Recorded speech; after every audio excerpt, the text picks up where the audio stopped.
नमस्कार, Byju's exam prep IAS Hindi platform पर आपका स्वागत है। दोस्तों, आज की बड़ी खबर में हम चर्चा करेंगे केरल में एंथ्रेक्स का भय। दोस्तों, त्रिशूर के अथिरापिल्ली वन क्षेत्र में जंगली सुअर के कई शवों में एंथ्रेक्स की पुष्टि की गई है, जिसकी वजह से केरल सरकार सतर्क हो गई है और केरल में भय व्याप्त हो गया है। तो दोस्तों, हम लोग इस आज की बड़ी खबर में चर्चा करेंगे यह एंथ्रेक्स क्या होता है, इसके क्या लक्षण हैं, यह एक जूनोटिक बीमारी है, यह मनुष्य में कैसे पहुंचती है, इसका निदान कैसे किया जा सकता है, इसका वैश्विक प्रसार कहां कहां या किन किन देशों में पाया जाता है और इसके साथ साथ इसको बायो टेररिज्म के रूप में भी प्रयोग किया जाता है। तो इन सब बातों की चर्चा करेंगे। तो दोस्तों, शीर्षक है केरल में एंथ्रेक्स का भय। तो दोस्तों, यहां पर चर्चा में क्यों आया? क्योंकि केरल के स्वास्थ्य अधिकारियों ने त्रिशूर जिले के अथिरापिल्ली में एंथ्रेक्स की उपस्थिति की पुष्टि की है, यानी जंगली सुअरों के शवों को खोजने के बाद यह पुष्टि हुई है। तो दोस्तों, यह एक संक्रामक बीमारी है और इस पर केरल सरकार तत्काल कदम उठा रही है। दोस्तों, एंथ्रेक्स आमतौर पर भारत के दक्षिणी राज्यों में पाया जाता है, हालांकि उत्तरी राज्यों में यह कम पाया जाता है। अगर विगत वर्षों की बात की जाए तो यह आंध्र प्रदेश, जम्मू कश्मीर, तमिलनाडु, असम, उड़ीसा और कर्नाटक में इसकी रिपोर्ट आई थी। तो दोस्तों, अब यहां बात आती है कि यह एंथ्रेक्स है क्या।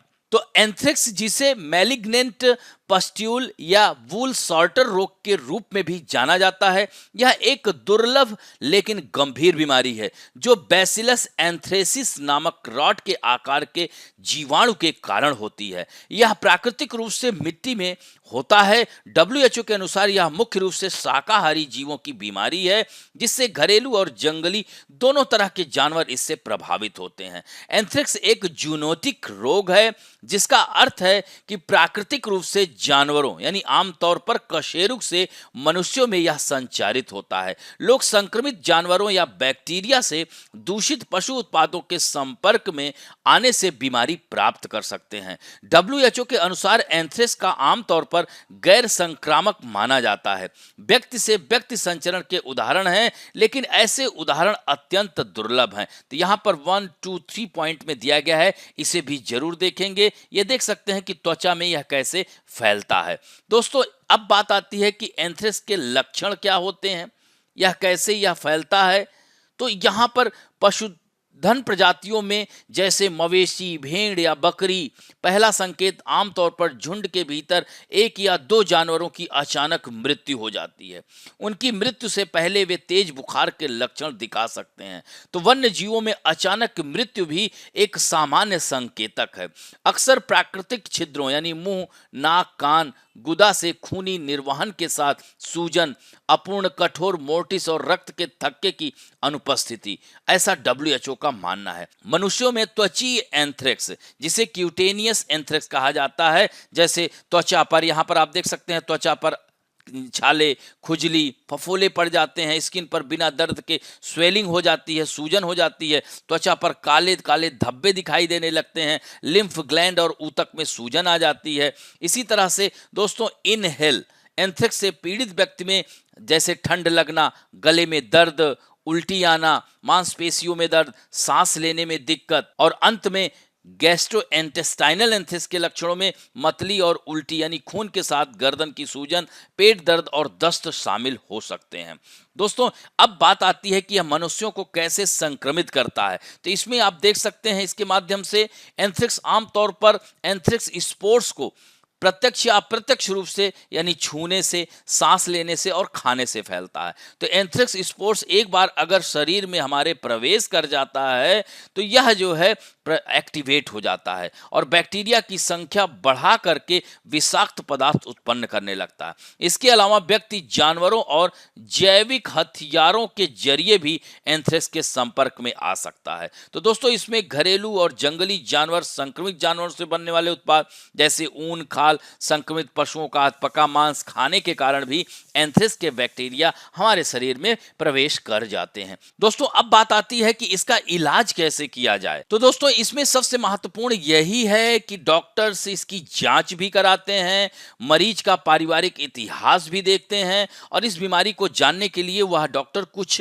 टेस्ट भी कराते हैं, जैसे स्किन टेस्ट यानी त्वचा का जो है परीक्षण किया जाता है। त्वचा के घाव से फ्लूइड या ऊतक का सैंपल लेकर क्यूटेनियस एंथ्रेक्स की जांच की जाती है। इसी तरह से दोस्तों ब्लड टेस्ट भी कराया जाता है। तो ब्लड टेस्ट मरीज के शरीर से खून का सैंपल लेकर एंथ्रेक्स बैक्टीरिया का पता लगाया जाता है। इसी तरह से सीटी स्कैन और एक्सरे इनहेलेशन एंथ्रेक्स की जांच के लिए सीने का एक्सरे या सीटी स्कैन किया जाता है। कुछ मरीजों में गैस्ट्रोइंटेस्टाइनल एंथ्रेक्स के निदान के लिए स्टूल टेस्ट किया जाता है। इस दौरान मरीज के मल में एंथ्रेक्स बैक्टीरिया की जांच की जाती है। साथ ही एंडोस्कोपी टेस्ट में आंत का परीक्षण भी किया जाता है। देखा जाए तो एंथ्रेक्स को इलाज से ठीक किया जा सकता है।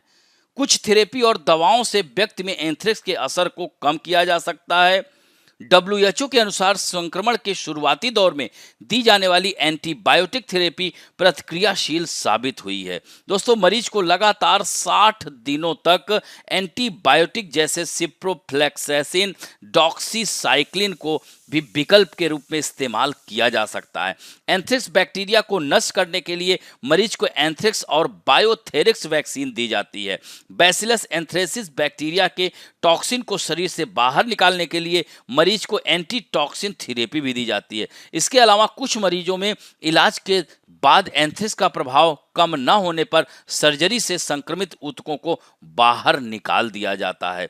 तो दोस्तों ये तो रहा इसका इलाज।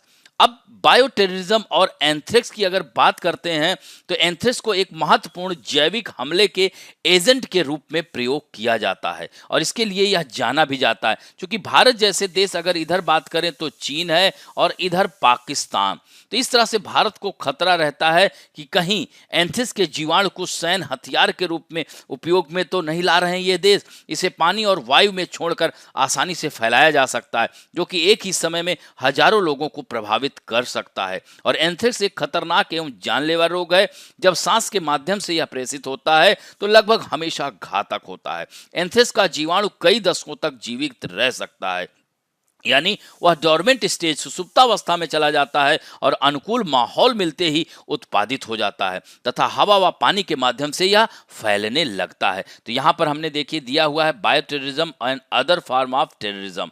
तो यह जो है इसके साथ साथ अगर हम बात करें एंथ्रेक्स का वैश्विक विस्तार की अगर हम बात करें तो एंथ्रेक्स विश्व के कई हिस्सों में पाया जाता है, जिसमें अगर हम बात करें तो एशिया, हमारा भारत यहाँ पर दिख ही रहा है, तो एशिया, दक्षिणी यूरोप की बात की जाती है और उप सहारा अफ्रीका क्षेत्रों में भी यह पाया जाता है, ऑस्ट्रेलिया में भी पाया जाता है। तो इस तरह से यह प्राणघातक फुंसी जिसे मैलिग्नेंट पुस्टुल और प्राणघातक सूजन यानी मैलिग्नेंट एडिमा और ऊन का काम करने वाले का जो रोग है उसे ऊल सॉल्टर्स डिजीज या रैग पिकर्स यानी कचरा उठाने वाले का रोग भी इसे कहा जाता है। तो दोस्तों आपने देखा कि हमारे देश में केरल के त्रिशूर के अथिरापल्ली वन क्षेत्र में जंगली सुअर के शव में एंथ्रेक्स की सूचना पाई गई है। तो ऐसे में केरल में भय व्याप्त है, लेकिन केरल सरकार लगातार सकारात्मक कदम उठा रही है। तो इस तरह से आज का अंक यहीं समाप्त करते हैं। आशा करता हूं कि आप लोगों को आज का यह वीडियो अच्छा लगा होगा और अच्छा लगे तो प्लीज लाइक, शेयर, सब्सक्राइब